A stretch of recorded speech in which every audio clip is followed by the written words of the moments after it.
যে বাঙালি পরিযায়ী শ্রমিকদের উপর অত্যাচারের অভিযোগ উঠছে, কিভাবে দেখছেন বিষয়টাকে? আমি তো দেখবার তো সুযোগই পাইনি। আমি কবে বলতেছি এখানে, তবে নিশ্চয়ই এ বিষয়ে আমাকে অনুধাবন করতে হবে এবং কি করতে না করতে। এবং শুধু বাঙালি না, যে কোনো ভারতবর্ষ একটা উদ্দিষ্ট দেশ, সেখানকার কোনো অঞ্চলের লোকেই অন্য কোনো অঞ্চলের অনিষ্টা হচ্ছে, সেটাতে আমাদের আবশ্যিকার কারণ থাকবে।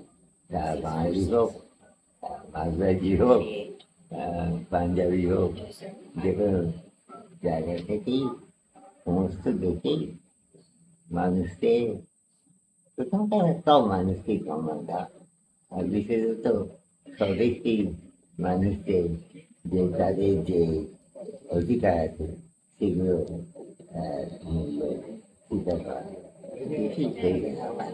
তার মধ্যে বাঙালিদের যদি অবহেলা হয় বা মানবিক ব্যবস্থা হয়, সেগুলো আমাদের বেশি অবস্থা করার কারণ থাকবে।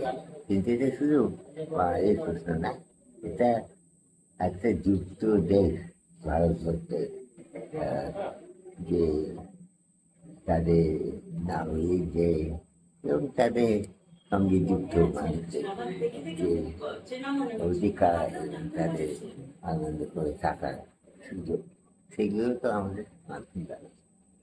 এই নিয়ে আলোচনার প্রয়োজন রয়েছে। আলোচনার প্রয়োজন আমি কিছু এখানে বলিনি, আপনি বললেন সেটা। আলোচনা সব বিষয়ই হতে পারে, কোন বিষয়ে বেশি আলোচনা হবে আমি তা বলতে চাচ্ছি না। আমি বলছি যে এটা এখানে সহজ প্রশ্ন, খুব খুব আলোচনা করার কারণও নেই। যে যে কোনো ভারতীয় যদি একজন যদি উড়িষ্যা থেকে এসে রাজস্থানে গিয়ে অবহেলিত হলেন এবং অত্যাচারিত হলেন, তা নিয়ে আমাদের আবদ্ধ করার একই কারণ থাকে।